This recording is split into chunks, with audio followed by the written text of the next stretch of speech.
Hey guys, what is up? Super K-Man Rocks here, and we are here for my LCK week number 9 overview and analysis video in the spring split. It's the final week of the regular season. That means we've got a lot to talk about here today. Not only are we going to find out where a lot of these teams end up landing, because we have kind of set up this playoffs very interestingly. The top of the playoffs is pretty much locked, but the middle tier, the teams around like 4, 5, 6, they're definitely not locked in terms of the positions that they're going to be in. So excited to kind of get a better idea of where those teams land. But of course, as a reminder, we're going to be going over my personal all-pro teams for the regular season at the end of today as well. That includes my big awards like MVP and Rookie of the Split in the same vein. We will preview and kind of talk about the big playoff bracket at the end because it's a very funny format that I think is worth talking about. But, I'm excited. There's a lot to go over today. Hope you guys are excited as well. If you are, let me know down in the comments section below. What did you expect from a lot of these games, and did they live up to your expectations? Of course, if you are new here, what we're going to do is go series by series,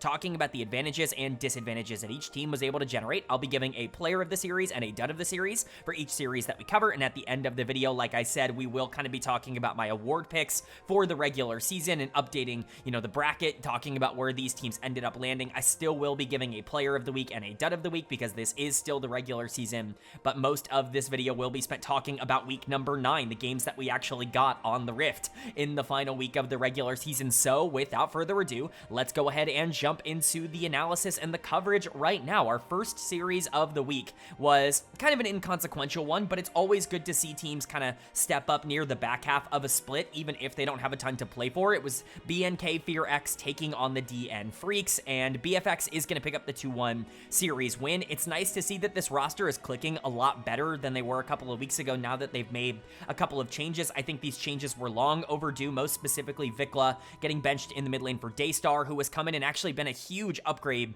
to this team in the mid lane. Obviously, his, time has not necessarily been long. Like, he's not had a ton of opportunities, but he's looked pretty good so far, at least in comparison to what they were getting before in Vikla, where he couldn't really survive. I think Saburo in the top lane was also pretty good here. Dudu is a player that I've loved in the past, and I've basically completely given up on at this point because it feels like his mental is just completely broken, but it's nice to see their new solo laners are stepping up, and that even if Diablo can come out and, have one of his more up and down games, we'll just say, of the split in game number 3, you still have enough firepower to be able to take down one of the weaker teams in the league if you don't get perfect play from your bot lane, which was always the concern. This team didn't win a single series in the winter split because of that, and for DNF, they are the worst team in the LCK. It's not particularly close. Again, I've said everything I'm going to say about DNF in previous weeks. I've talked about every single one of this team's losses. Nothing has really changed from this. I'll kind of talk about their narrative when we get to them, but for BFX on the winning side, player of the series for me is going to go to Daystar in the mid lane. I really do think he was that important. I think you could kind of put this up for debate. I think Raptor was pretty good in this series, all things considered. He has been very good in their wins. He's just a feast or famine player. He doesn't necessarily look good at all when he loses tempo in the early game. He's super aggressive. He wants to skirmish, and so when that doesn't go his way, he's a pretty bad player, and that means that inherently he's just naturally going to be a bit more flippy. It is very similar to Willer. I've talked about this previously, at least from a playstyle perspective. Do I think that Raptor has the same kind of mechanics as Willer? I do not. I think Willer is definitely more talented, but in terms of just, raw playstyle, I don't think it was all that different going from Willer to Raptor, and, from ahead, Raptor's a really good player, and we saw that here, but really, to me, it was the Annie in game number 3 that deserved the player of the series call out, and, Bulldog has kind of been, giving over resources for free for basically the entirety of 2025, and Daystar was happy to eat those up. He's, like I said, been a huge upgrade in the mid lane. Vikla was a complete disaster for this team, a huge net negative for everything that they wanted to do for Daystar to come in and even just be fine for this roster, and at times, go, like 10, 2, and 14 or whatever it was in game number 3 on the Annie. That's just super important for this team to have somebody who can do that, because honestly, they're really not all that bad when they have pressure in the early game, as long as you can consistently be able to grab that in the 1v1 and, make sure that the middle of the map is not just losing in tempo every single game. It's all fine. Saburo, like I said, on the top side was also a lot better. I think that there are some games you can critique. The game 2 loss to DNF was not very good at all from BNK, but that's okay. We can kind of get that one out of the way. The Cassante game for Saburo in game 3 was really nice to watch, and I even think the Rumble game was probably a bit better than maybe the KDA would stand for. Diablo was once again great in game 1 on the Kai'Sa, as he's been all split long. Pretty good in their loss on the Jhin. Certainly the strength of the map and the only one not running it down in that game, but he made a lot of mistakes in game 3 on the Varus. I think he did get bailed out a bit by the fact that the Annie was so strong it could basically blow up anybody on the map. Shout out Diablo. He's been hard carrying this team this entire split split. I think it's okay for him to have one game where you're like, they won in spite of him. And that's, you know, being generous. It's not like he was dying over and over again or anything like that. You know, he was still generally fine, just maybe not up to the level he's been at as of late. I still am a big fan of Kellen. I think he's getting a bit undervalued because I do think he's a big reason why this 2v2 has gone so well. Overall, just a nice win for BFX. And then for DNF on the other side, again, not much to talk about that we haven't already said about this team. I'm still stunned that Pyosik has a starting job, but at the very least, he tried to prove it in this series. He pulls out Kindred, you know, Pyosik named after Kindred, and obviously his signature champion that everybody knows, and so it's cool to at least see him play it in Game 3, even if it didn't carry the game or anything like that, although it came kind of close. It certainly was better than you're getting in some other circumstances. Berserker was awesome at the start of this series, hard carried game number 2 on the Ashe to get them to a victory, and then just couldn't quite show up in that third and final game. The problem though are still very clear. Bulldog has just gotten worse and worse every single split that he's played in the LCK. Now Daystar is coming right up from tier 2 and he's able to outclass Bulldog. It's not a good sign. And I've just completely given up on Dudu in the top lane. This was a guy who I was kind of pushing as a top 3 guy, you know, a couple of years ago, you know, right up there with the big 3, you know, him versus Doran. I think that there was like a real conversation for a small amount of time, even when he was on those bad Kwangdong Freecs teams, but his mental is just gone. Like whatever mechanical skill he was able to express in the 1v1s that, you know, maybe people were overlooking because his team was so bad, it's just not there anymore. When you're getting gapped by another rookie on the other side of this in Saburo, it's just not a very good look. So overall for DNF, things just get worse and worse. This coaching staff and this organization has generally made every player that's come through the org look worse than they actually are. It's very much been disappointing. I've given up almost entirely on expecting this org to ever accomplish anything with the staff that they have in place, but it's a nice win for BFX. They moved to 6-11. They're obviously already locked out of playoffs. Everybody outside of the top 6 is already locked out of playoffs, but this was a team that was dead last in the winter split, and they've been much more competitive so far in spring. I think this was a good example that at the very least they're moving in the right direction with some players to build around.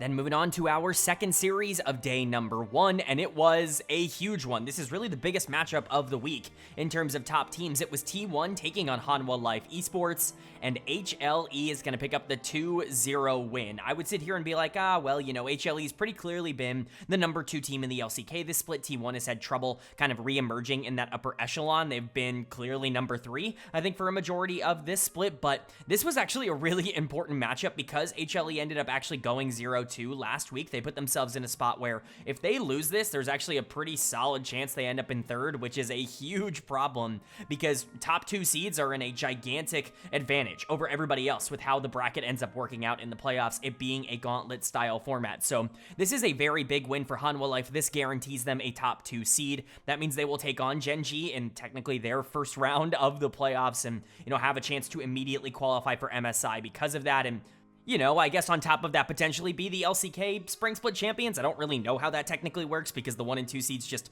play each other immediately, and I guess that the winner of that is crowned champion. Again, not entirely sure how that ends up working out, but this is a big win for Hanwha Life, and I think they're going to be very happy they picked it up. For T1, they honestly were just worse. Like, there really isn't a lot to talk about here in terms of actual gameplay on the Rift. Hanwha Life was the better team, and I think that became clearer and clearer as we watched this game and these games, both of them, go on further. So let's go ahead and talk about it. Of course, player of the series can go to multiple different people in this series. I think there were 3 that I was really considering. Broadcast ended up giving it to Zeka. There was a pretty big gap in the mid lane in this series in favor of Zeka over Faker, so I think there's definitely some, you know, merit to that because I think Zeka was really good. I think there's merit to Peanut being player of the series. He was pretty bad for this team last week, was in running for Dead of the Week in the LCK, ended up not getting it, but he mega gapped Owner in terms of how this jungle matchup went. Peanut very consistently is capable of doing this against Owner. I don't know why, but almost every single time these two match up against each other, Peanut absolutely gets the better of him. He just has his number. I'm giving it to Delight, though, in the support position. In terms of the player that I really wanted to see step up for this team, Delight is the player that I was really looking at. I talked about this a lot at the beginning of the year when this team went on its big playoff run and won Winter. Delight, to me, was easily the best support in the world, and I think you can make an argument, and I did, that he was the best player on Hanwha Life Esports. At least for that stretch of time. I really do think he was that good for the team. He hasn't quite been that over the course of the spring split. I think the onus and kind of the attention is much more been on Zeus on the top side and then Viper in the bot lane, but Delight has still been really excellent for this team. I think just a bit more under the radar. It's nice to see him have a game like the Poppy game in game number 2 where he's genuinely just able to shut off basically everything that T1 want to do. Really happy for Delight. Of course, ups to Zeka, ups to Peanut. They both played incredibly well. If the mid-jungle duo don't win nearly as hard as they did, and quite frankly, just take advantage of Owner and Faker, who were the weak links on T1 in this series, then, you know, I don't think things are nearly as easy, but I think a lot of the, I guess, creation and just general, like, game 2 gameplay, protecting the Smolder, letting the Neferi kind of do everything that Peanut wanted to do, all of that kind of came from Poppy being such an integral part of what a lot of this team wanted to do. So credit to them. Zeus was obviously still fantastic, completely gapped Doran on the top side. Zeus always shows up against his former team in T1, as we've seen throughout the year, and Viper was also very, very good. HLE were just kind of better across the board. There's not really a lot to break down when it comes to HLE in this series. They just drafted nice comps and executed really well and, you know, played better and ended up winning. And then for T1 on the other side, a lot to criticize, and it's not necessarily in the places that maybe you would expect if you just looked at the KDAs. To me, the worst part of this team in this series was jungle mid, and that's why Owner is actually going to be getting my dud of the series. This Pantheon was not very good in game number 1, and while he was able to generate some gold, or I guess get facilitated to get some gold in game number 2, the Kindred play was honestly really bad from Owner. He played that game so miserably, and because he was the one with all the resources, that game just went down the drain incredibly quickly when the Kindred couldn't actually fight. That's 2 Kindreds we've seen now in week number 9 here on day 1, and neither of them have looked particularly playable. I don't expect to see that champion too much more throughout the rest of the week, but Owner just always gets gapped by Peanut. I'm not really sure why. Something about the team fighting stage of the game, he just kind of collapses him, but he's made a lot more errors in the back half of the split than he did at the start. I don't think this erases the good form that he's been in entirely, but it is worth noting that at least over the past 2 or 3 weeks or so, he's certainly not been the MVP candidate that I think he was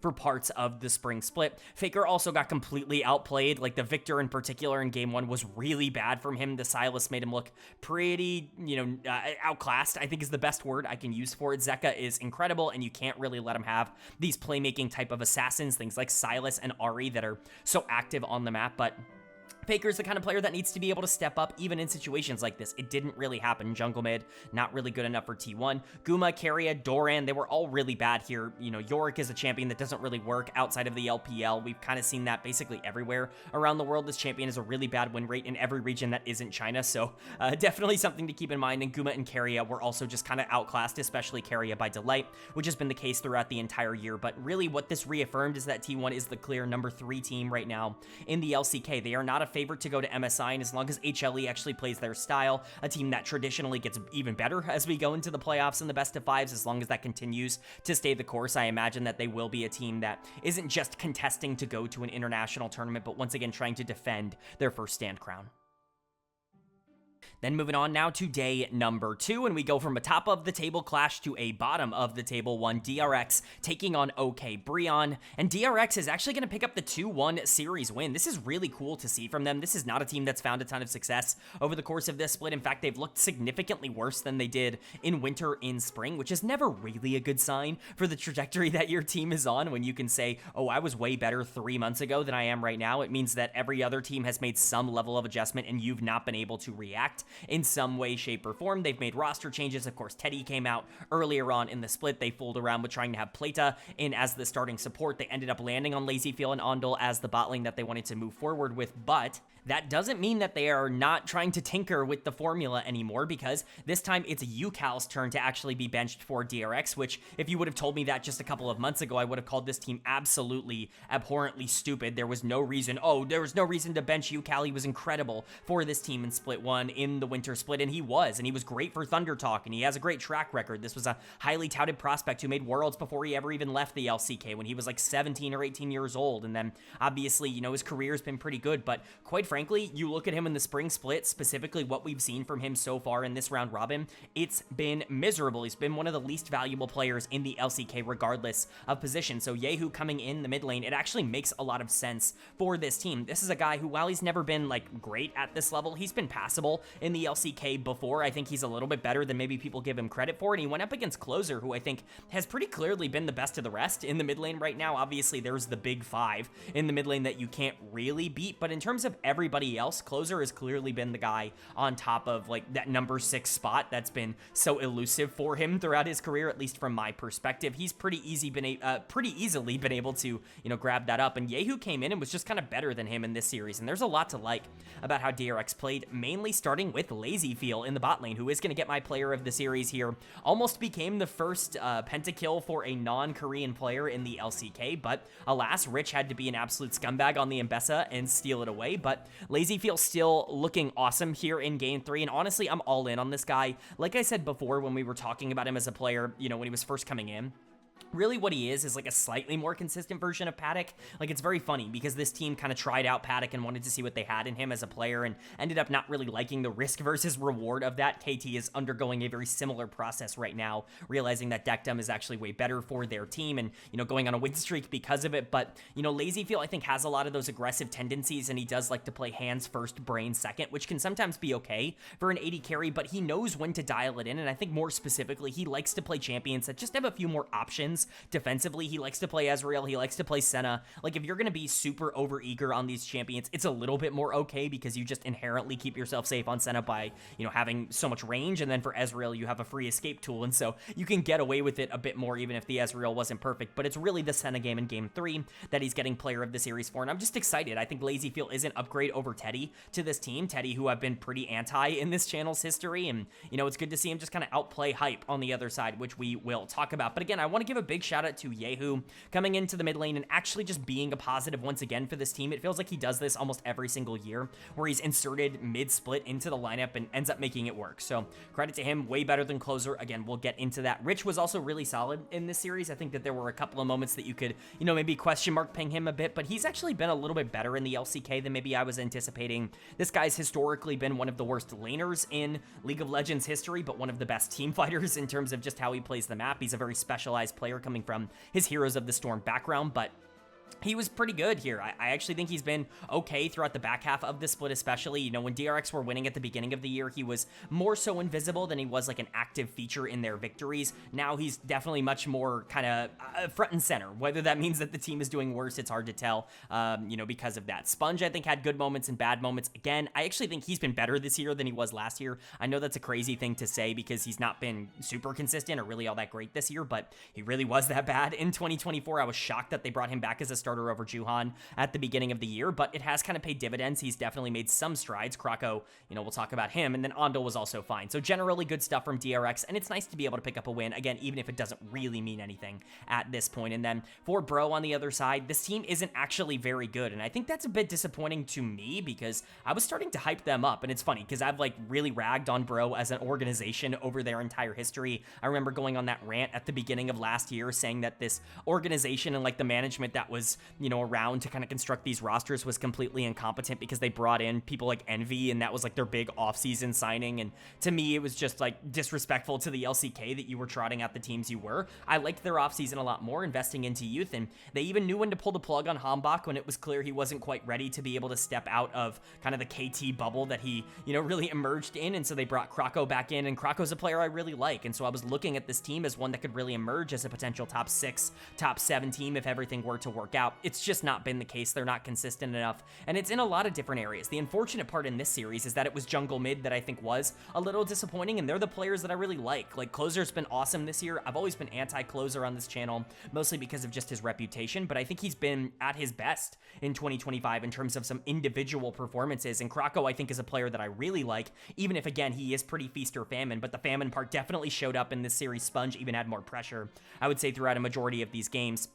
You know, Morgan was really solid on the top side. Morgan's generally pretty good. Hype was fine in the first couple games, especially in game 2, but he picks Draven in game 3 and receives no resources, gets super far behind and ends up completely irrelevant. Part of that has to be put on him, but I think a lot of that gets put on Krako in terms of the way that he played the early game to just kind of delete the champion that needed to carry it for them. I'm not a big fan of Polu. I just don't think he does anything at a particularly exceptional level. He's just your stock standard, like slightly below average LCK support, which is fine. Perhaps we see him move to a different region and be able to showcase his hands a bit more, but at least in this region, it's very difficult to emerge as a support when you don't really, you know, compete with the upper echelon guys. And so for Bro, it's just landed in a spot where they're really not all that interesting to watch, and that's unfortunate because, again, I think this team should be better than what they are. They just aren't, and I think that's the reality. And then for DRX, it's a nice win. Lazyfield definitely feels like somebody you can start to kind of move along in the process and kind of talk about him as a long-term starter for this team alongside maybe some of your other pieces. I'm excited to see what this team can do with Yehu in because it's clear Yukal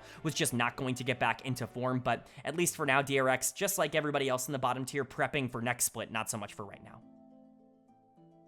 Then moving on to our second series here of day number 2, and this was one that I think a lot of people were, word entirely intended, excited for. It was KT Rolster taking on Gen.G.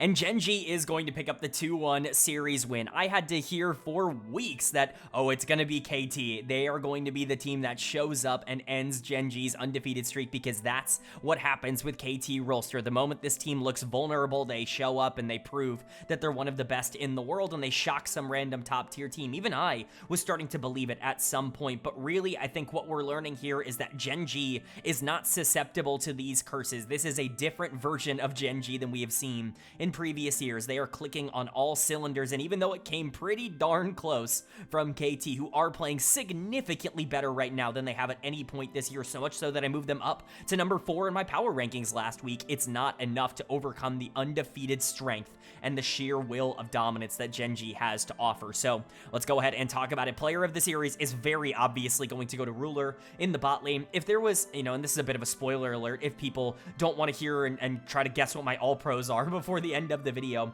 if there was any question as to who was going to be my first team all-pro AD carry midway through the split, which there was, I think it was pretty up in the air, that's gone in the last like 3 weeks or so. Ruler has been unbelievable for this team. He has really taken on like the number 1 guy role for them over the past couple of weeks. Him and Duro, I think, have really been the focal point. Chovy has taken more of a back seat in the second half of the regular season. I think part of that is because he knows he can, and also because I think it's just nice to get Ruler back into form, but Ruler can do whatever you want. Remember the last time Chovy and Ruler played together in 2022 when they were on Gen.G? That was the year where Ruler kind of ran away with MVP, was the best player in the league, and, it was him versus Prince in that MVP debate, if you can remember that. But, Ruler really was like the best player in the LCK when he left to go to JD Gaming. Coming back together, I think Chovy does kind of default into a role where he feels more comfortable as the secondary carry on this team, and you know what? It really works for Gen.G, and if that's going to be your avenue to continue to stay at the top of the standings, then, be my guest. Ruler is unbelievable. You don't need to hear me talk about him again, but I still believe he's the best AD carry of all time. I still believe he would top my list. So nice to see him, especially on the Lucian, really pop off in game number 3. Duro continues to be incredible. I'm so happy that I was on the Duro train last year when he was on FearX. I was really hyping this guy up. I'm pretty sure I considered him for All-Pro. I think the only reason I didn't give it to him is because he only played less than half of the split. To me, he didn't qualify for games. I think I gave it to Plata for DRX instead, but like Duro would have gotten an All-Pro for me if he had played the entire split last year on FearX. And so when Gen.G signed him up, I was obviously super in on this. This felt like what they did with Delight, except, Duro was starting at an even better base than Delight was when he came into Gen.G, and it's been exactly that. Duro has been unreal so far this split. All the nerves we saw at the beginning of the year are gone. Keen was awesome. Perfect has been great for this team since he got reinserted over casting in the starting lineup for KT, and Keen made him look pretty embarrassing in this series. Chovy was great. The only real concern was Canyon, who was just a little bit too aggressive. I think still most of the plays he went for were incredible, and the setups on Sejuani and on mostly Skarner in game number 3 were exceptionally good. Again, he just stepped a little too far forward in a couple of instances. Maybe you can dock him for that, but that's Canyon. That's what you signed him for, so can't even really be upset at that. And then for KT on the other side, it's just unfortunate. You came really close, and honestly, I think they played really well in this series. Even game 3 was relatively, in the bag. KT had the opportunity to win it. They just made a couple of minor mistakes, and that really starts and ends with Dectum in the bot lane, who is going to get my dud of the series here. If you're Varus and you're in game number 3 and you step up to a Renekton, not just step up, you flash on top of a Renekton in an early fight, get obliterated, and then, lose your team all of the tempo they generated, that's probably dud of the series, regardless of what else you were capable of doing in the previous games, because he was really good in game 2 on the Ezreal. It's just so unfortunate that he had to have such a bad moment at such a big time for the team, but it is what it is. Like, sometimes you run into the giant crocodile, you flash into the giant crocodile and immediately die, and you just got to live with that. Dectum is still a player that I believe improves the quality of this team, but he is going to be more flippy. This is not a top-tier AD carry. He's got his flaws as a player. That being said, some positives for this team. Cuz was really good in this series, especially on the Trundle, which is outperforming all of my expectations right now. I thought that champion was, overvalued, that it really wasn't all that good. It's been super successful when we've seen it so far, so I guess I'm buying in. Very similar to me to, like, Mundo Jungle. It does a different role, but just in terms of the way that you would want to pick it. BDD continues to be awesome, super stable and super consistent in the mid lane. There were even times where I would say that he was better than Chovy, and if you wanted to make the argument he was better than Chovy in this series, I kind of get it, man. Like, he was right there in terms of CS and making more of an impact on the map. You know, Peter was aggressive, but maybe not too aggressive, right? Like, you want to see it toned down a little bit on the Renata in game number 3, but still relatively okay. Perfect was the other player that felt a little outclassed, but part of that was just Keen really stepping up here today. So overall, it's a loss for KT, and that does matter because they are trying to fight it out to get to top 5. Remember, as much as you want to talk about top 6 getting into playoffs, the group stage, essentially, for the third split, summer split, is split into 2 parts, top 5 and bottom 5. So getting top 5 in the regular season actually does matter for KT. This takes them one step away from that goal at the end of the day at 9 and 8. But, you know, if Gen.G are going to be able to end the split undefeated, then this more so feels like a notch that was expected for KT rather than anything surprising. That's just where Gen.G are untouchable at the current moment. We've seen this team go undefeated before, which we will talk about later on in the week, but this might be the best version of them yet. Then moving on now to day number 3, our middle day here in the LCK, and we get a very big matchup here as we saw NS RedForce take it on T1, and NS picks up a gigantic 2-0 victory here. Not only is this a very big win for confidence, because this is actually like a really big win, like in terms of picking up a win over T1 and kind of showing, okay, we're not a team that's kind of on the downturn. I think a lot of people, especially with the recent emergence of KT, Rolster, and Dplus KIA kind of getting back into form in a couple of different ways. I think people have looked at NS as kind of the odd man out. I have been a part of that, like me included. I put them down to number 6 in my power rankings. I felt like they were the weakest of the top 6 teams the past couple of weeks. That just kind of reversed itself right now with this gigantic win for NS. Really proud of this team for being able to find themselves in this series, and we'll talk about the specifics of where exactly they found themselves, because this is a big win for them. But a 0-2 week to end off the regular season for T1. Honestly, I would be more concerned if other teams hadn't already done this, like HLE's coming off of a 0-2 week.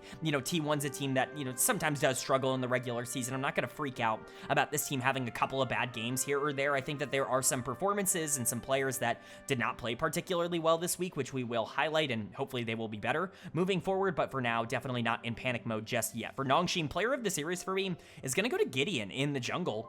This shouldn't really be a surprise to anybody who's been watching NS and Gideon over the course of not only this year, but really last year for Gideon on Bro as well, before he ended up getting replaced on that team. He's really good. Like, this guy is starting to emerge as one of the more interesting junglers in the entire league. I certainly am in consideration for putting him in one of my all-pro teams. I really think that's where he's been for this team throughout this split, and specifically that Poppy in game number 2. We already saw what Delight could do with that earlier on in the week for Hanwha Life. It's Gideon's turn this time in the jungle to be able to shut down T1 and kind of take over this game and really kind of punish a lot of the aggressiveness that T1 wanted to go for. This Gwen was really not a factor in this second and final game. I think Lucian had a really hard time trying to stay safe. Owner couldn't really actually get into any of these fights, and a lot of that was Gideon's positioning and a lot of the picks he was able to create on the Poppy. Generally, this champion just kind of feels like the kryptonite for T1. I think they're very happy that this is a fearless format that teams can typically only take the Poppy once against them in a draft, but Gideon definitely kind of performing up to that standard here. I think the other major lane that felt like a gigantic gap was top lane, which was not close. Like, I want to make that clear. Kingen has been terrific for NS over the course of this split. Can you point out a couple of games here or there where he didn't play particularly well? Absolutely you can, but the Rumble in game 1 and the Jace in game number 2 were absolutely tremendous. Kingen was infinitely better than Doran in the series, and quite frankly, he's been better than Doran in 2025. I would rather have Kingen right now than I would Doran, even if I think Doran's been a bit undervalued and underrated by the community, because I think his team fighting actually is really good, even if his laning isn't. But if you can't get there, and if Kingen, who is also a great team fighter, is able to win early and really express that in a couple of different ways, then yeah, it's going to be a lot more difficult. That on top of the fact that Jiwoo was basically untouchable this week. Glad to see him back in the lineup and actually performing well. When he comes back in, he just needed a bit of a mental reset down in the Challengers League. Kind of same thing for Lehens, because remember, he actually went down there when NS had a bit of time off, and so it was probably good for them to be able to get their heads on about themselves, but it's nice to see them back and actually performing well against a good team in the LCK. Calyx was able to survive it. In fact, probably outplay Faker in terms of how this game went. It was more so neutral in the mid lane. I'm certainly not gonna, blame Faker for everything, but Nongshim was better here today. There's a reason they 2-0'd, and both of these games were relatively easy. Like game 1 especially was very, very easy. That's because Nongshim showed up here today and just outperformed T1. And for T1 on the other side, this is a pretty, unnerving loss, I think is the way to put it, because I just don't really know how to feel about this team right now. At any moment, they can really re-emerge and be a top 2, top 3 team as they have been for a majority of this split. But then you have losses like this, and you just kind of wonder where this team is at mentally. At 11-7, that's going to be their final record in the regular season here. Nongshim is now sitting at 10-7. They have one more series later on this week, a very big one that we will talk about. If they end up winning that, are you really looking at a Nongshim team that's significantly worse than T1 in any considerable way? That's a negative towards T1, and this time I think you can't really, kind of take away from the negatives. Doran is going to get dudded the series. I know I've been defending him throughout a lot of this year, and I think a lot of it is justified. Again, I think his team fighting has been massive for this team. He's a significantly more important 5v5 player to what T1 does than he ever gets credit for, because he's on T1 and people want someone to blame on this team always, but, he was not defendable in this series. Got completely gapped by King in lane, and then was not useful at all in the team fights on things like Ornn and Gwen, things that really do need to step up in that phase. But I also want to point out, man, Owner did not have a good week, and especially for a guy who's been in MVP conversations, who's been in first team All-Pro conversations, this is a really bad way to end the regular season. His weakest week of the regular season by a pretty large margin, just generally not what you were looking for Owner. So gonna kind of dock him some points there. We've been hyping up Guma and KIA starting to get back online after Guma obviously went through everything, T1 generally going through the bot lane fiasco, but they were not good in the series. Faker, the only one who wasn't inting, but he also was a complete non-factor, like a non-entity in any of these games, and I would argue that he played worse than Guma and KIA did on the bot side. So for T1, just not a good week to be able to end your split on 0-4 in week number 9. You got to be able to turn that form around, and they don't have any more pick-me-up games. Remember, in terms of how the format goes in the LCK playoffs, it's gauntlet style. Whoever they play in their first series, it's an elimination series, which is never really a great place to be. And then for Nongshim on the other side, it's a big win. It's a really nice win. This almost guarantees you the number 4 seed. It certainly puts you in a pretty good spot to get that number 4 seed going into playoffs, but you still have to make it count later on in the week. Then moving on to our second series of day number 3, and this is actually a pretty big matchup for one team to try and stay alive in getting top 5. It's Dplus KIA taking on the DN Freecs, and as expected, DK is going to be able to pick up the win, but it is in 2-1 fashion. Credit to DNF for being able to take a game off of Dplus KIA. This team is looking shaky. I think that is fair to say. DK has not looked confident in quite a while. It's really been a dry spell for them across the past couple of weeks, and, I want to remind people, I know I can get a bit obnoxious about this on this channel because I bring it up basically every single week, but this team was undefeated in the regular season in winter. I think people forget that they were considered the best team in the world for a small section of time. They made winners finals, and it looked like they were going to be a team that, finished top 2, at the very least competed to go to finals, and yet everything kind of collapsed around them. They end up going down to lower bracket and just barely losing to Hanwha Life and, to Gen.G, I should say. Hanwha Life in the winners bracket, and then, Gen.G down in the lower bracket. This team was on fire until that point, and it just feels like the wheels have come completely off of everything that they are building. For DNF, obviously, it's nice that they picked up a victory in terms of a game. Not really much else to talk about in that regard because this team is quite bad, but good on them. For DK, they're very, very lucky that their top laner was Korean in this one because the Korean Jace effect was very active for Shiwoo, who is going to get my player of the series. Honestly, it wasn't even just the Jace. He was really good in game 1. He carried game 3. He almost solo won game 2 for them on the Yorick. It was genuinely a 1v9 type of performance. It just was a great series overall from their young top laner, and boy, did they need something like this. Again, we'll talk about Dudu on the other side. This guy has completely fallen off in terms of the consistency that he has shown previously. In his time in the LCK, I thought that he was good enough to be promoted to a top tier team. That is obviously long gone at this point, but Shiwoo definitely took full advantage of it because that Jace just won them the game. It's very rare you see a Jace at this level just be able to take over in this kind of way, but when that damage is coming through, it's very difficult to end up actually answering out super efficiently. So credit to him. He's been excellent across this year in a top lane class that I think has been actually pretty strong.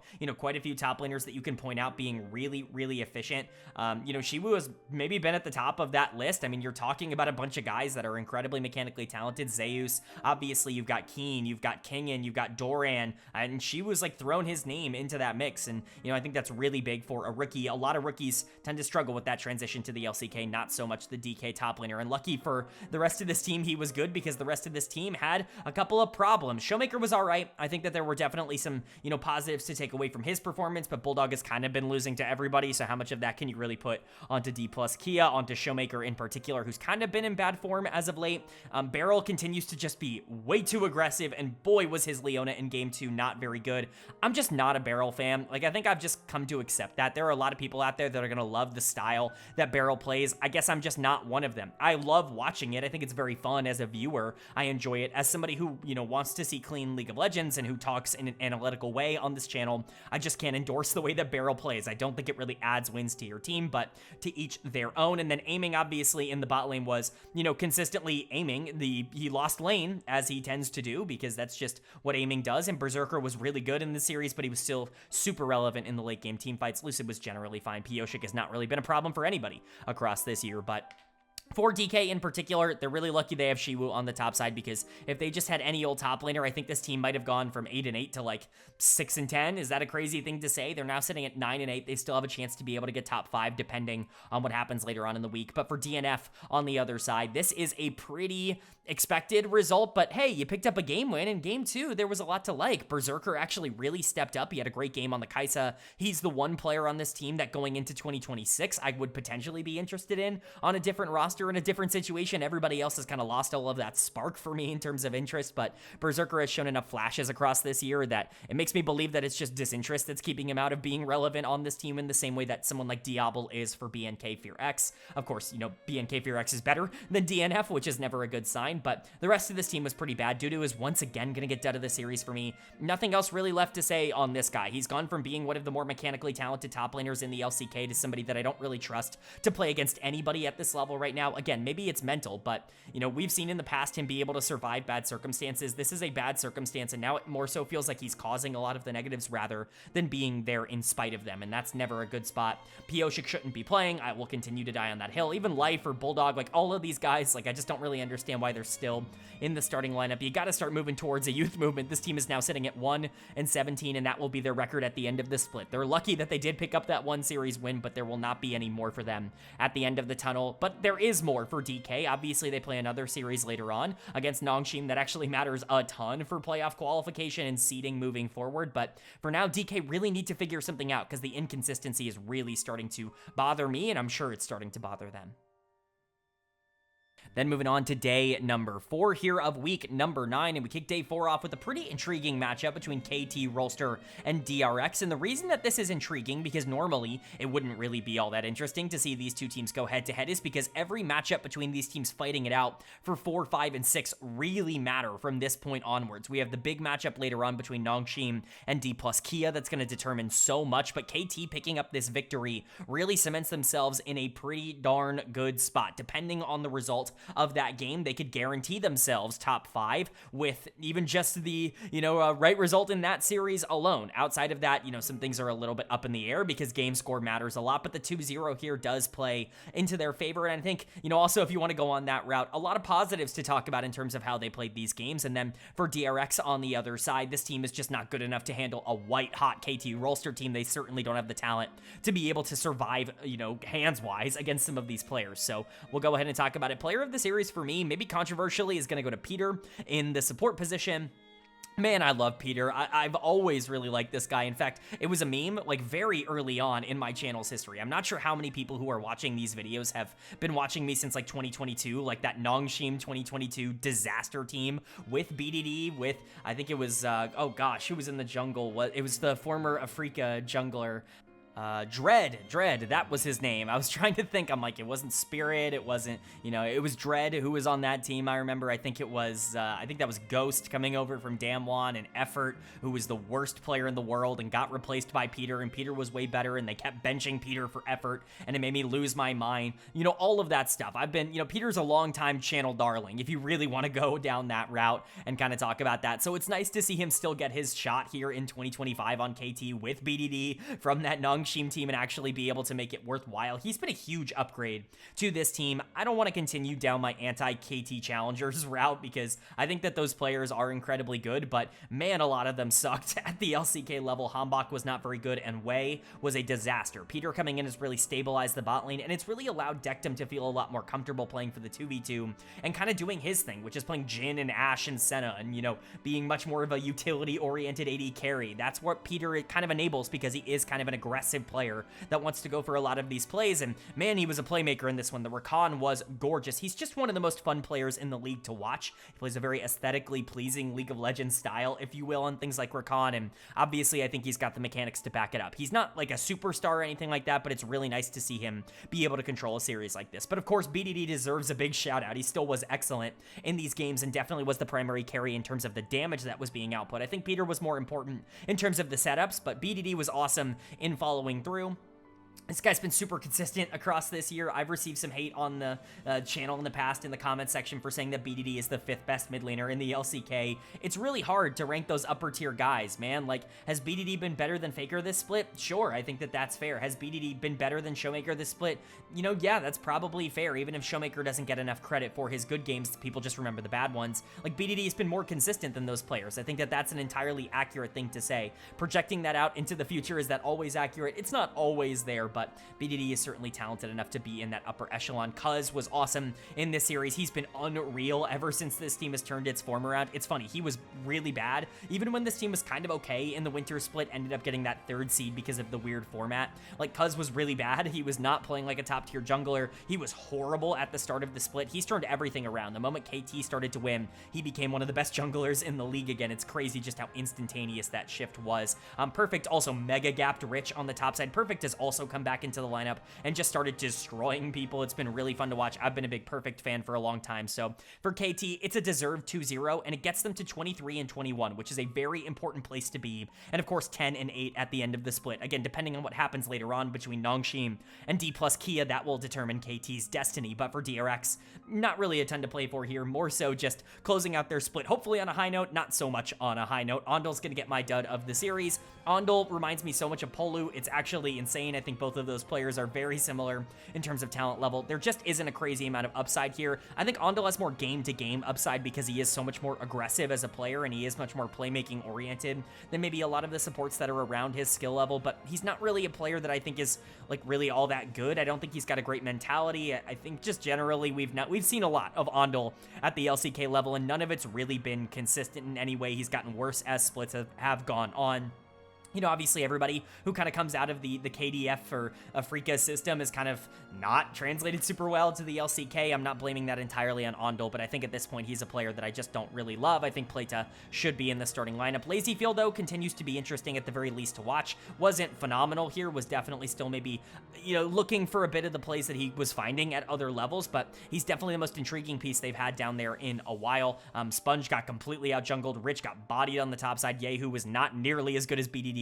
Like, it's just a player diff, and you kind of expected that. DRX ends their split at 5 and 13, and they will hope to find something else, like anything else moving into the summer split, because this team was borderline top 6 in winter, and they have fallen off the path pretty heavily. And then for KT on the other side, like we said, very, very nice win for them, and a great way to close out the regular season. This is the hottest team in the LCK, not named Gen.G. That's just a genuine truth at the moment. This team can barely lose at the moment. They only lost because Gen.G really has been that good.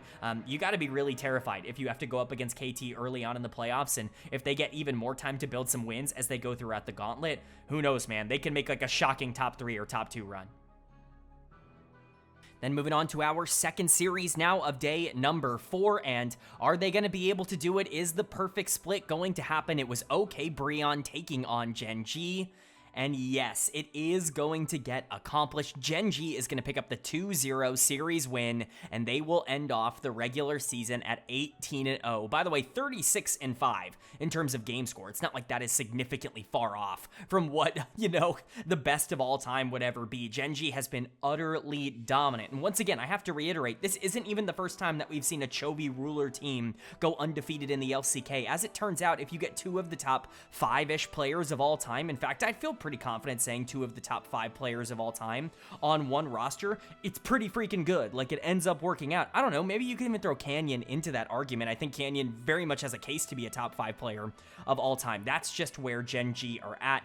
Bro stood no chance. Like, credit to them, they tried. Like, Hype was strong in a couple of these games. I think Morgan was pretty good throughout these games, but it was never going to be them. Everybody wanted Bro to be able to be the team to kind of dethrone Gen.G, but at the end of the day, they were built for this undefeated run, and they made sure to prove that. So let's go ahead and talk about it. Player of the series for me, it's got to go to Chovy in the mid lane. He is the guy. He's the Gen.G franchise player. You can talk about Ruler having that mantle before he ended up leaving at the end of 2022, going into 2023. That has been usurped. These last 2 years have proven that Chovy is Mr. Gen.G from this point onwards, and he will always be associated with this organization. And genuinely, I think he's right up there, like, with Faker. Like, he's number 2 in terms of the all-time list. He has now gone undefeated twice in the history of the LCK. Ruler has done so as well, but Chovy has been the best player in the LCK for a long time. No spoilers for MVP. I guess maybe small spoilers. He's a pretty big favorite to win it, and he is my favorite to win it. We will talk about it, but he plays set in game number 1 with Canyons. Nidalee ends up taking over that game. He dominates on Ahri in game number 2. There was nothing else left to see for Chovy as a player. Everything you could want to see out of him is an A+. He is an A+ at every section of the game, in every phase of the game, playing any champion in any role. It does not matter. That's what Chovy is, and that's why, in my opinion, he really is up there for one of the best players of all time. Of course, Ruler deserves another shout out, but Canyon going deathless in this series on Nidalee and Wukong, not easy champions to go deathless on Nidalee, because you're not the most survivable in the world. You can be if you're really good, but Canyon got very fed and mega out jungled Krako, which we will talk about. But going deathless on Wukong is a very difficult endeavor, and being able to pull that off when you've got Ahri and Kai'Sa and Nico and even Gwen, like, a lot of dive opportunity here. It's just really impressive stuff. Canyon playing fantastic here today. Again, Ruler was great. Duro was pretty good. Keen was the only player on this side, on the team, that I was like, it was okay. He was pretty good. Like, overall, Morgan actually played relatively well for Bro, but Keen has always been the player that's been able to, absorb a lot of the pressure coming in from the enemy side and allow players like Canyon and Chovy and Ruler to be able to take over the game and dominate in the way that they know they can. Gen.G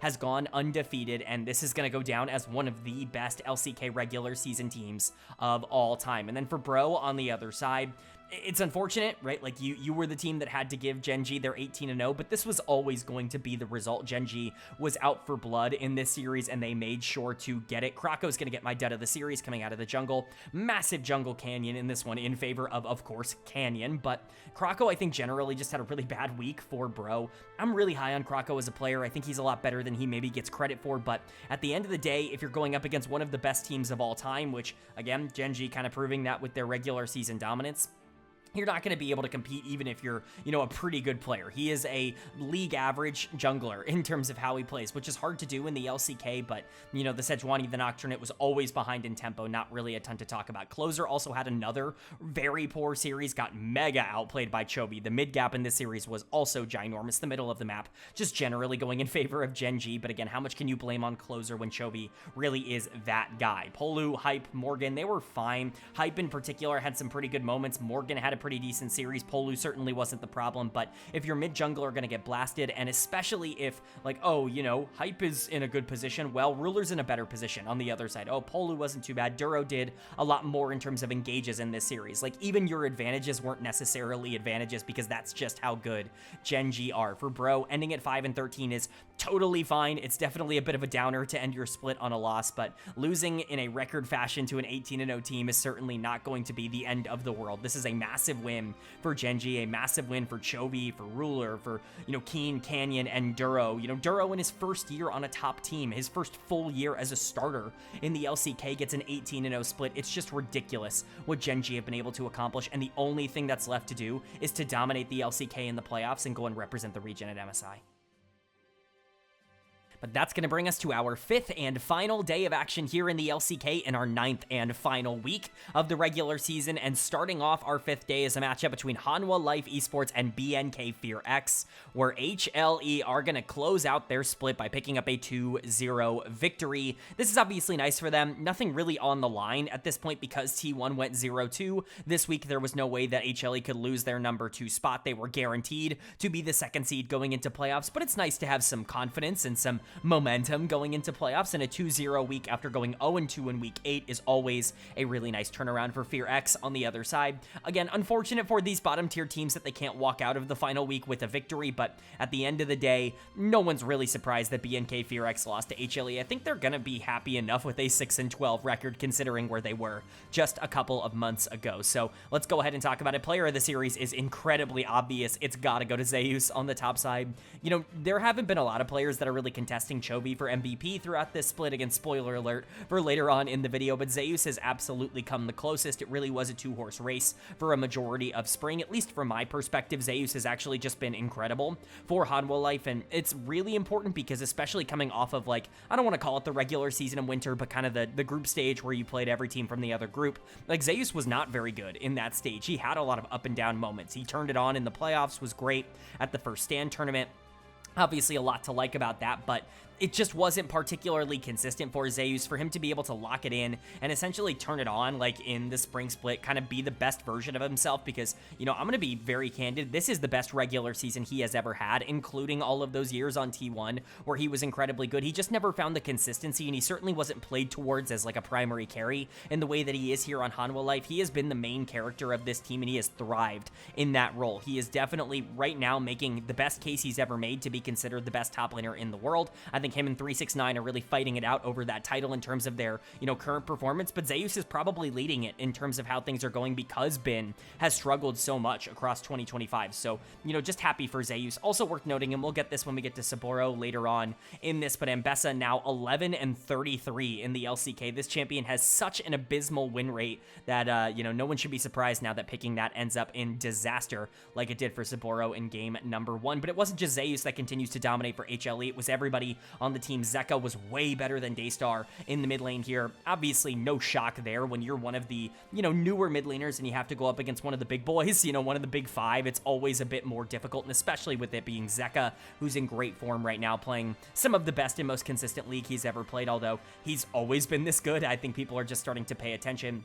You know, you got to give him credit for that. Peanut was incredible in this series. Mega gapped Raptor in terms of their jungle matchup. Viper and Delight were way better than Diablo and Kellen on the other side, even if Diablo was the one that was trying his best in terms of pushing the team forward, as per usual with him on BNK. But overall, HLE had no trouble being able to close out their split, getting to 31 wins, which is also, you know, a bit of an accomplishment for the team, and then obviously ending at 14-4. And then for BNK FearX on the other side, Daystar is going to get my choice for dud of the series. Just did not stand a chance going up against Zeka, who's way better than him. Not really much else to say other than he's playing Ahri, he's playing Galio, these champions that do require moving around the map and, you know, creating a big advantage. Typically, you kind of need to be pushed forward in order to be able to make that happen. Very difficult to do so into Zeka's Victor or Azir, even though he is playing from the backline. Just crazy how much pressure he's able to generate, especially when Peanut spends so much time playing active in the early game on things like Trundle and Pantheon. Daystar could just not really find his footing in this series. He was great earlier on in the week when he was playing against players that were a little bit closer to his actual current skill level. You know, HLE is just a little bit out of the realm right now for Daystar. Do also want to criticize Raptor and Saburo on the top side here. Raptor in particular, not a particularly good series. That feast or famine nature very much came in. We talked about the feast that he had earlier on in their first series this week. This was the famine, where it really ended up not working out. Pretty awful overextensions from him. I already talked about it a bit, but Ambessa, miserably bad for Saburo in game number 1, and it's not just him, it's basically everybody in the LCK, but he also got blasted in the AP top lane matchup that's become pretty standard across the world in the Gwen versus Rumble.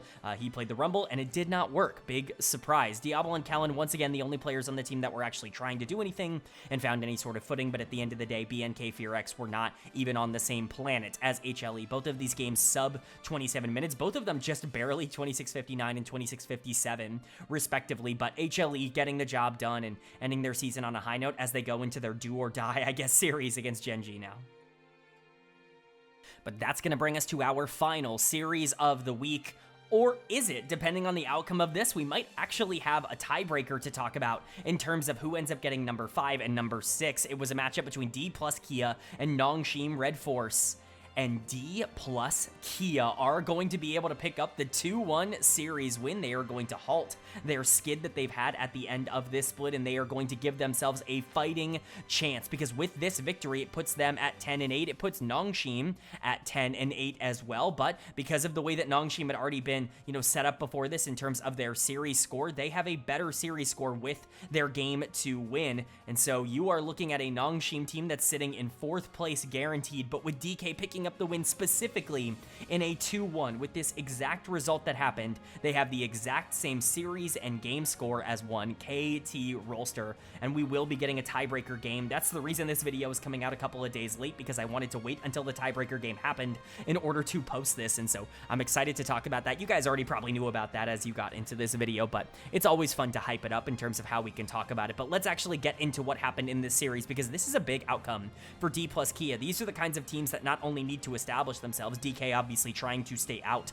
of that number 6 spot. If they had lost this series, they guarantee themselves in the lower group in the summer split, which is just the worst possible scenario for them. But for NS on the other side, they want to try and compete near the upper echelon. Like, this might not have mattered a ton in terms of their playoff seeding. It could have if they lost game number 2, but what it matters for is the fact that they've shown that they're not quite as good as the other teams that are around them, KT Rolster and Dplus KIA, in the playoffs going in to these best of 5s, and that's not really a great place to be. Player of the series for me is going to go to Lucid in the jungle, although I will say this was much more of a team effort than it was one individual player just carrying them across the finish line. There are multiple players that I do want to shout out. Basically everybody except for Shiwu was incredibly relevant in this series. Not to say that Shiwu was bad, he just wasn't quite the focal point in the same way that he was earlier on in the week. Lucid, Showmaker, Aiming, Barrel, all of them I think played really well. The reason I'm highlighting Lucid is because I think he was the kind of driving force for a lot of the setups. I think specifically game number 1 was incredibly strong from him on the Xin Zhao, probably the best game of the series, and that's probably what he is getting.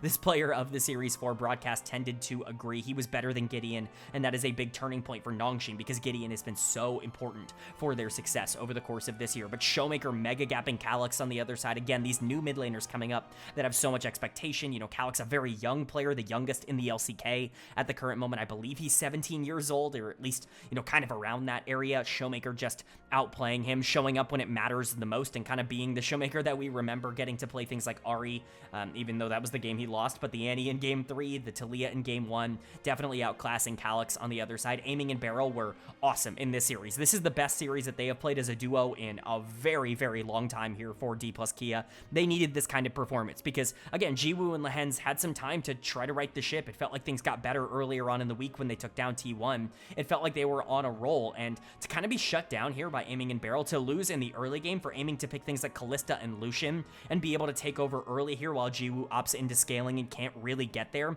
it's a good sign for Dplus KIA that they can kind of go against their own little play style that they've generated for themselves in the 2v2 and actually still create for the team. So overall, big win for DK. Again, keeps their hopes alive. They're not done just yet because the tiebreaker is coming in, but for NS, again, not a consequential loss because they are able to win that second game, but definitely one that's probably going to eat at them in their brain. They've now lost to both KT Rolster and Dplus KIA, so no matter who ends up coming out of that 5-6 matchup and playing them in round 2 of the Gauntlet, which we will preview, they're not going to be favorites, I think, considered. I think they're the weakest team going into playoffs, and I think this series does kind of prove that. Calyx is going to get done of the series for me. One of the big reasons I had a lot of confidence and faith in NS is because it's like, okay, well, Kingen and Lehens, we know they're very good. They're very proven, experienced players that this org is going to be happy to bring in. Jiwoo was somebody that looked like he could make a big impact even on bad teams, bad NS teams previously. Gideon is a player that I was excited about and showed a lot at the beginning of the year. If they could find a mid laner that could make it work, they could be a competitive team, and Calyx looked like he could be that. It has not necessarily translated. Just like every mid laner that's come through the NS system, it's looked good at first and not been able to translate over a large period of time. And if that's going to continue to be the case, that is a massive problem that NS just can't really solve. If they have a player, if there are 5 mid laners that are incredibly good and you're in a 6-team playoff, like, that's a problem for NS. They were able to overcome it in winter. I'm not so sure that's going to be the case here in spring, and we saw an example of that here. That being said, there were also other problems. I don't think Kingen was very good on the top side. He needs to be a primary option for this team. He's been so relevant and important to what Nongshim does that when he loses like this or isn't very relevant in the way that he was in this series, that is a problem. I think Jiwoo is also starting to concern me in terms of his positioning.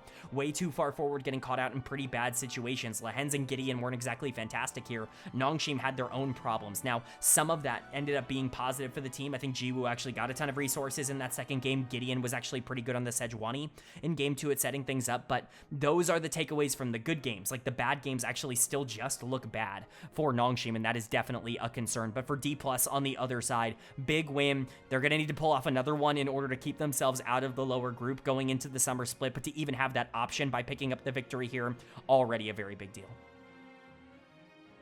But that's going to bring us directly into this tiebreaker. Remember, this is a matchup between Dplus KIA and KT Rolster. The winner will qualify for the Legend group, and the loser will have to go down to the Rise group, I believe it's called. We'll kind of talk about the format later on at some point, not necessary for this video. Just know that winning this is pretty important for these two teams, and obviously picking up this victory secures your spot for side selection going into playoffs as well, so that's definitely something. But like we said, matchup Dplus KIA, KT Rolster, and the winner was KT Rolster. They are going to keep their white-hot form up as they win 2-1 and push themselves into the Rise group, something that looked like it was going to be impossible for a majority of the spring split. This team was a disaster. Don't forget, I think in week 3 or week 4, I moved them down to number 9 in my power rankings. I thought that they were a bottom 2 team in the LCK at one point.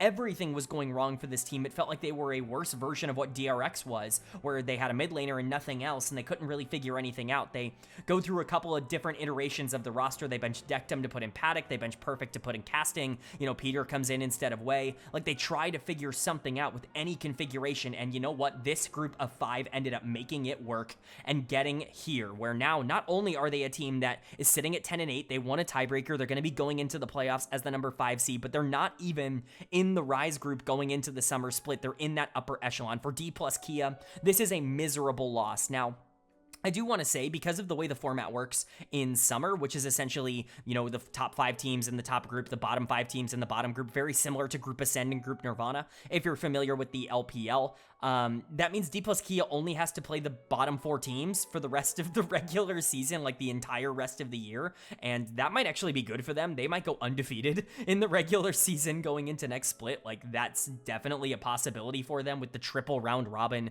in their own group. I'm sure obviously the LCK didn't expect it to go down like this, but with this loss, it's certainly not ideal that they only get to practice on stage against bad teams from here on out. But let's talk about KT Rolster, player of the series for me. It's got to go to Perfect on the top side, and, you know, I'm not going to sit here and be like, oh, I told you guys so, because I don't think that's necessarily accurate when it comes to Perfect, but I've been a big defender of this guy, not only in terms of, like, hyping him up. You know, when he was coming through the Challengers League, got a very bold take. He was playing at the same time that Thanatos was down in Challengers League, and I thought that Perfect was a better prospect than Thanatos was in terms of what he was already as a player. Thanatos has more mechanical skill, and I think that that's become clear in North America, but Perfect, I think, had a more well-rounded game, which is why I liked him more specifically in the Challengers League, and I really liked the promotion for KT Rolster. Didn't really look all that good at first, although I still feel pretty good about defending Perfect for so many, you know, splits, for so much time, talking about him as a player that was getting overhated by the community. I think that there were a ton of things that he did fine. Like, he was generally just a league average top laner, which for a rookie is really hard to do. Again, Shiwoo is the exception, and we'll talk about it. Shiwoo was awesome in this series for DK. It just didn't matter, but he is the exception. Perfect was more so the rule. He comes back here in split 1, or I guess split 2 technically, here in the LCK spring split, you know, after being benched for Casting, after it really not being his fault that this team was bad, and he comes back and he just actively starts winning them games. He wins Player of the Week his first full week back in the LCK, and now he's winning them a tiebreaker series that gets them the number 5 seed and gets them into Legend group. It's massive for Perfect, and I hope at this point you guys can start to see the things that I loved about him in the first place. Mechanically, he is incredibly good. Like, he's not lagging behind players like Shiwoo and Thanatos in terms of these top lane prospects that have been able to come through the system, but the way he plays out his mid games is so much better than what those players do at times. Shiwu has definitely gotten better in that regard. Like he is not what he was a couple of years ago, but Perfect is just a really well-rounded player who does a lot of things right. He's very good on weak side and generating his own leads, but he's also really good if you play strong side towards him, which KT never did last year. So really nice to see that progression come through and him step up in a big moment on that Korean Jace in game 3. He was great in game 2 on the Rumble as well. Also gotta shout out BDD because he continues to just be a rock and an anchor for this team on the 2 mages in the back half here, the Azir and the Victor, the team fighters coming in, and BDD really filling that role well, being way more useful than Showmaker down the stretch in game 3. That was the big difference maker, in my opinion. Dekdom was great in this series on the Varus, on the Caitlyn. Again, the things that he's good at. Let him play these more, versatile AD carries. I say that Caitlyn's not particularly versatile, but things like Ashe and Jhin are associated with Dekdom for a reason. Varus falls into that, and Caitlyn is another champion he's played a ton of throughout his career. Let him play the things he feels good about. Don't force him into playing hyper carries or, like Kai'Sa or whatever, right? Like, that's not his style. That's not what he's good at. Let him do the things he's good at, and he's going to win you games. Peter ends up pulling out Tom Kench in game number 3. That's insane with the Jarvan and with the Caitlyn. It's a very weird draft that ends up going down, but Peter, who has, re-emerged here for KT, is going to be in the upper echelon. That's really fun. Cuz was really solid as an engaged threat and really just a frontliner in this series. Everything kind of going right for KT, especially down the stretch. And for Dplus KIA on the other side, kind of a disastrous loss for them.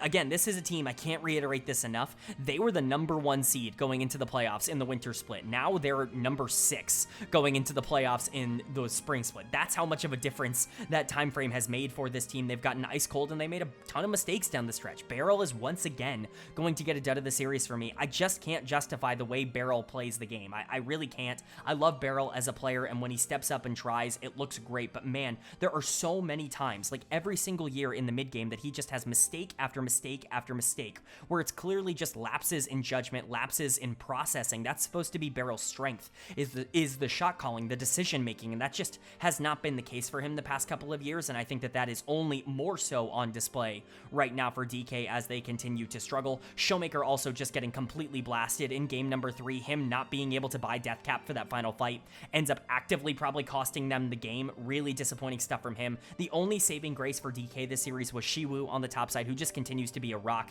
and an anchor for this team, but it didn't matter. Perfect was already better than Shiwu on the other side of this matchup, and so DK are now sitting in 6th place. They still make the playoffs, but they will be going down to Rise Group, and KT as the number 5 seed not only get into that, upper Legends group, but they gain a ton of confidence and keep their momentum going into the playoffs. I think that's the most important thing. This team is definitely looked at as an upper tier contender right now, and who knows, man, we've seen some crazy runs in the LCK from teams that get hot when the gauntlet was like a real thing back in 2016 and 2017, like around that era.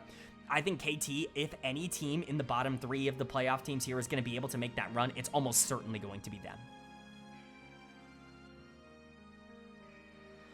Alright, but that is going to do it for my LCK week number 9 overview and analysis video here in the spring split, and that's going to do it for my regular season coverage. We're going to wrap everything up here with a couple of things. First and foremost, my player of the week and my dud of the week for the final week here, week number 9. My player of the week was a very easy decision for me personally. It's going to go to Ruler, the AD carry for Gen.G, the second time he's gotten this split alongside week number 5. He's been incredible and honestly has really emerged as one of the best players in the world again over the past couple of weeks. He was really good throughout the beginning of the year. I was defending him. People were pretty upset that I put him below Viper in my power rankings at the beginning of the spring split, even after everything that happened with HLE winning the split in winter, but I felt that Ruler was the best AD carry in the league, and I didn't think he got enough credit. Here you go, man. I think he has proven that over the course of this split. He is the best AD carry, not only in the league, but right now in the world. You can see the Jhin game, the Lucian game, that KT series in particular was excellent, but he was great against Bro, just like everybody else on Gen.G. My honorable mentions very quickly, his teammate Chovy in the mid lane. Hard not to shout him out because of how well he played in their 18-0 escapade. And then Shiwu, the top laner for Dplus KIA. Really great week for them outside of the tiebreaker loss, but he was still really good good in the tiebreaker loss. So to me, he was a pretty easy choice for honorable mention. My dud of the week is unfortunately going to go to Dudu, the top laner for DNF. He has just completely fallen off. At this point, there's nothing else left to say. Hopefully at some point he's going to be able to get some of that 2023 form back, because he was so incredible that year that I really was like, you know, buying in on top 3 hype in terms of him as a player, but he's just never reached it again, and I just don't know if he ever will. So Dudu's going to get my dud of the week, and Ruler is going to get my player of the week, but that's not going to wrap up the video like it normally does. We've got a lot of stuff to talk about here at the end, and it's going to be both my award picks and my all-pro picks here for the spring split. So it's going to be not only my MVP, my rookie of the split, as well as some honorable mentions for both of those, and then my 3 all-pro teams. We might go through them relatively quickly because, again, this video is already pretty long. If you guys want a more detailed explanation, leave a comment on the video. I'm going to be, you know, responding more actively to comments in this video specifically about my all-pro teams or my MVP or rookie of the split selections, because I do want to discuss it with you guys. You can also at me on Twitter, and I'd be happy to have a conversation there, but I don't want to make this video too long. I'm also recording this very late at night. It's about 2 a.m. where I'm at, so don't want to be recording too ridiculously long. But getting into my award picks, we're going to start with the big one, as we always do. We're going to start with my most valuable player, my MVP, and as you can probably guess if you followed the channel or watched this video, my MVP for the spring split is Chovy, the mid laner for Gen.G. I didn't have to think about this really at all. Not only did this team just go 18-0 in the regular season, so somebody from there has to be the most valuable player in the league, but Chovy was the driving force, and he would have won it regardless of if this team ended, you know, top of the league or not. Like, he really has been that good for them, and he's done it with a variety of different roles. You can see all of them here. You have more facilitators like Galio, more playmakers like Ari, or team fighters like Victor. It just doesn't matter. He does everything at a ridiculously elite level, and that's what makes Chovy so unfair compared to everybody else in the league. My honorable mentions, Zeus was my runner-up. Again, it was a 2-horse race for a majority of the split, but at the end of the day, was somebody from Gen.G ever not going to win the MVP? That really is how it goes. And then Ruler kind of sneaks his way into the top 3 here with his fantastic finish. Owner really had this for a majority of the year, for a majority of the split, but with a bad final week from Owner and a great final week from Ruler, that put Ruler into the top 3 for me over the T1 jungler. Let me know if you agree or disagree with that down in the comment section below, but let's move on to my rookie of the split. Now, I almost always get this wrong because some way, somehow I forget in the LCK whether or not players have played randomly a year before, but generally what I want to tell you guys is that my rookie of the split parameters are, is this the first time you've been given like a starting job in the LCK? There's one player on here that I know has played before, but he's never been the official starter. He's just played a little bit here and there, so we'll talk about it. My 2025 rookie of the split, it's going to go to Shiwu. This should not be a surprise to anybody. This guy's been tremendously good for Dplus KIA, and he is a rookie, and I'm taking the full year into account as a rookie year rather than a rookie split. Obviously, all of these guys played in winter, but that's not in the spirit of the award. This is a rookie, 2025 rookie of the split, if you really want to do that, and Shiwu was definitely the #1 rookie in the LCK. We already talked about him a ton in this video. He was an honorable mention for player of the week, but this guy was a rock and anchor for a Dplus KIA team that desperately needed something like that available to them, and you know, they're very lucky to be able to have a player of his caliber, and even more lucky that he's as good as he is in his rookie split. Typically it takes some time, like it did for his teammate Lucid, to be able to get up to speed in the LCK. Not so much for Shiwu, who's been probably the second best top laner in the LCK throughout the entire year, second or third, really wherever you want to put him. Honorable mentions for me, Diablo had to be considered an honorable mention, and honestly I wouldn't really blame a lot of people for giving him rookie of the split if you really wanted to do that. I just think Shiwu added more wins to his team, which is my biggest criteria. Diablo just didn't have a lot of wins to add, even if he was very good, but he is a strong runner-up. And then I had a third pick, so I went with Calyx. Again, this is the player where it's like, I get it, he's played in the LCK before, but he's never been a starter for a team. Like, he's never been given the reins to be the starting mid laner for Nongshim before this year. This is the time where he's really kind of expending his rookie card, if you will. So even if he doesn't technically count for the LCK, I'm going to count him here. Perhaps he could have moved up higher if he had kept his original form up, but he wasn't quite able to do that. So Chovy is my MVP and Shiwu is my rookie of the split. But those are the big awards. Those are the individual awards. Now we get into our all-pro teams. And again, I don't want to waste time. Let's throw it right up on the screen, starting with first team all-pro. I'm going to be going through every single one of my 3 all-pro team selections. I'm going to be talking about who I selected, why I selected them, and who I feel is a potential snub or honorable mention, if you will, once we get to the third team, and whether or not I think this pick is going to be unanimously considered, or if I think I'm going a little bit crazy by putting the player in the position that they're in. My first team all-pro, as you can see up on the screen, consists of, in the top lane, Zeus from Hanwha Life, in the jungle, Owner from T1, in the mid lane, Chovy from Gen.G, in the bot lane, Ruler from Gen.G, and in support, Duro from Gen.G. I think probably in the real LCK, Gen.G is going to sweep. They went undefeated. I would be surprised if they didn't. The LCK already is the region that most likes to invest in just saying best team, best players. All of them get first team All-Pro. Don't have to think about it. They've done it for many years, regardless of how, dominant the team actually is. The LCK is just obsessed with that, so that's what I imagine will happen on broadcast. But for me, Zeus has more than earned being first team All-Pro. Spoiler alert here, Kian's not on my All-Pro teams. I really don't think he was that relevant to Gen.G's success over the course of this split. He was pretty good at times, but he also wasn't like crazy dominant in the way that everybody else on Gen.G was. He's the only Gen.G member to not be on the All-Pro teams, but Zeus was way better than Keen, and if he doesn't get first team All-Pro, I'm actually going to be a little bit upset. So to me, this is pretty obvious. He was the main carry and focal point for a Hanwha Life team that was easily the second best in the entire league. He was second in MVP voting for me. I didn't have to think about this too much. Owner is, despite losing his top 3 status in MVP voting, still going to come in as first team All-Pro for me in the jungle. I think he was more valuable than Canyon, although I do think it is a 2-horse race. The third team was definitely difficult to decide in terms of jungle, but Owner and Canyon were 1A, 1B in terms of performances, and for me, Owner was more valuable to his team, if only because Canyon got to play with Chovy and Ruler, who were just doing so much, and Duro was obviously exceptionally good this split. So for me, Owner kind of got the edge because he was the main character of T1, whereas, Canyon got snubbed a little bit, if you will, because he was playing with better players. But Chovy, Ruler, Duro, shouldn't have to go too in-depth on this. Chovy and Ruler, we've already talked about. Chovy was my MVP. Of course, he's going to be in my first team All-Pro. I know some people don't like to do that. I don't understand that. I don't think I'll ever understand how you can vote somebody to be the most valuable in the entire league, but not first team All-Pro. It just doesn't make sense to me. But Ruler, of course, also up there. This was a 2-horse race with Viper, but again, he won out on that pretty heavily down the stretch of the split, and it became very obvious. Duro is the only one that I think people might argue. To me, this is inarguable. He was the best support in the league by a country mile. I think he has really emerged as one of the most talented supports in the world, and if he continues to get better at the level that someone like Delight has over the course of his career, we could be looking at somebody who makes his name as one of the best supports of all time. That's the kind of talent that Duro brings to the table if he can just harness it. This split, he definitely harnessed it as a playmaker for this fantastic team. But that's my first team. I hope that this is more consensus. The only one I'll really argue is Owner in the jungle. That, I could understand maybe not putting him there, but that transitions us into my second team All-Pro, which, as you can see on the screen, is in the top lane, Shiwu from Dplus KIA, in the jungle, Canyon from Gen.G, in the mid lane, Zeka from Hanwha Life, in the bot lane, Viper from Hanwha Life, in the support position, Delight from Hanwha Life. Again, pretty easy selections. Canyon, we've already talked about a bit, so I'll touch on him first.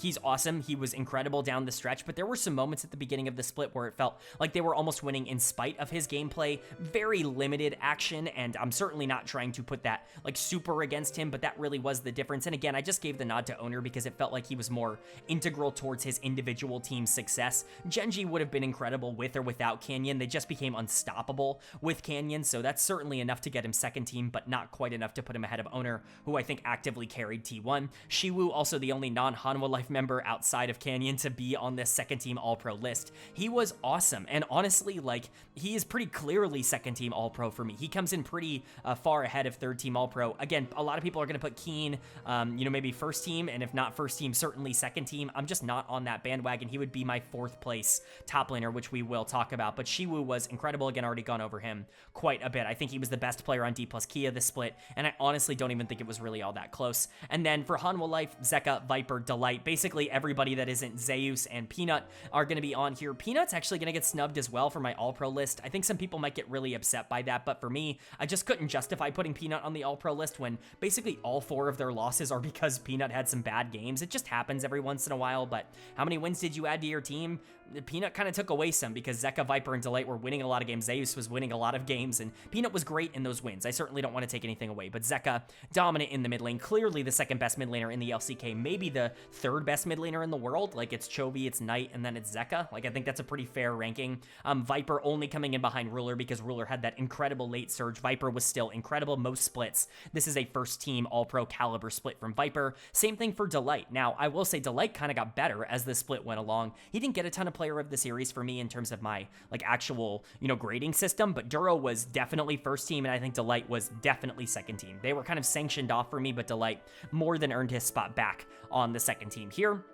And then finally, we move into third team All-Pro, my final team, which you can see on the screen. And this is where things get a little bit spicier in terms of some selections. My third team All-Pro consists of, in the top lane, Kingen from Gen.G RedForce, in the jungle, Lucid from Dplus KIA, in the mid lane, BDD from KT Rolster, in the bot lane, Diablo from BNK FearX, and in the support position, Lehens from Gen.G RedForce. We'll touch on the Gen.G boys first because they're both here. It's the two veterans that this organization brought in to really kind of elevate this team, and elevate this team, they have absolutely done so. Kingen, to me, is more than deserving of an all-pro spot. He's been more valuable to Gen.G than Keen has been to Gen.G. I will die on that hill. Again, Keen has more so been along for the ride this split, at least in the regular season, than, you know, he has actively been pushing the cart forward. Kingen has been winning every game for Gen.G. He's been the best player on that team, and, you know, Lehens is also making this third team all-pro, and we'll talk about that. Kingen is much more solid than Lehens is on this list. I would feel very bad about not putting Kingen on, so I did, and honestly, his teammate Gideon was very much in the running for third team All-Pro in the jungle as well. I went with Lucid because he was slightly better down the stretch, but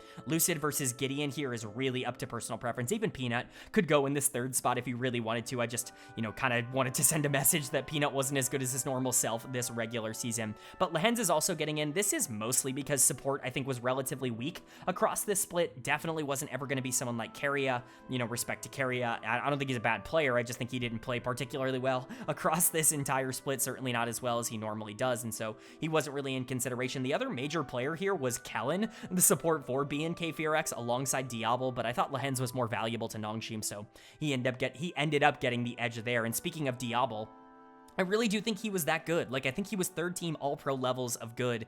If you wanted to put somebody else here, I guess I could kind of understand it, but let's go down the top teams and kind of talk about who else would be considered for this. Gumayushi, almost certainly not, was way too bad when he came back into the lineup. Jiwoo had a couple of moments where he was just really bad. In fact, I didn't even think to consider him for this list. Aiming, I think a lot of people are going to put on this list, but honestly, I think Diablo was more valuable to BNK than Aiming was to Dplus KIA. And then you're starting to get into bad teams. You're getting into hype, you're getting into, you know, lazy feel or whatever, right? Like, Diablo was better than these players. So for me, it kind of came down to, do I just pull the trigger and put Diablo on the all-pro list? Yeah, I'm going to do so. So he ended up being my selection there, and I think he's earned it. Then you've got BDD in the mid lane, you know, kind of came around on this one for a while. This was up in the air. Faker had this spot for a little while, but ended up not being great down the stretch of the split. Someone like Closer was in this conversation for Bro before he had the worst final 2 weeks he could possibly play in order to get himself out of this conversation. That meant BDD made it pretty obvious that he should be the one in here. He's got by far the least amount of player of the series of anybody on the all-pro list, but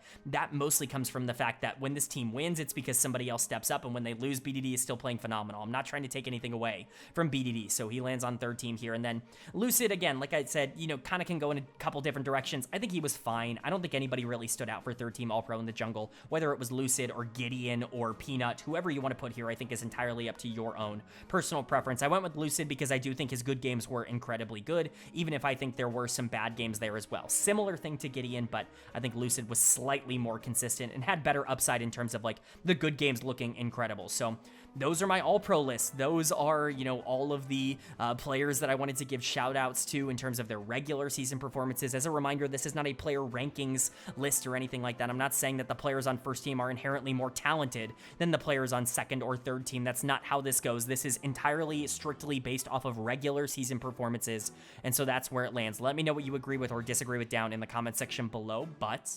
finally, mercifully, we can move on to our final section of the video here, which is the bracket preview. Up on the screen, the quote-unquote playoffs, the road to MSI, as they're officially calling it, and I think that that's a more apt description because this is definitely not a playoff. This is a qualification for the midseason invitational more than it is anything else. You've got the gauntlet stage on the bottom side of this with 5 and 6 playing off against each other to play 4, and the winner of that playing 3. But on the top side of this, you know, Gen.G and Hanwha Life as the 1 and 2 seeds immediately face off against each other. The winner of that qualifies for MSI. They don't have to play another series. They're done. They win the playoffs. They play one series and they're in and out. It's a very, very weird format. Again, do you consider them spring split champions? I'm probably going to do so, but it's a very weird format. It's a very weird way to get things done. So they're the only 2 teams competing for that number 1 seed. We'll go ahead and talk about what my expectations are. You know, KT versus DK, we just kind of got a preview of that. I think KT are white hot right now. Not only do I think they beat DK, I think they beat Gen.G, and I think they move on to a telecom war rivalry rivalry against T1, which I believe T1 will end up taking. I still believe in T1 enough to say that they'll be able to get over the KT Rolster hump, although I don't think it's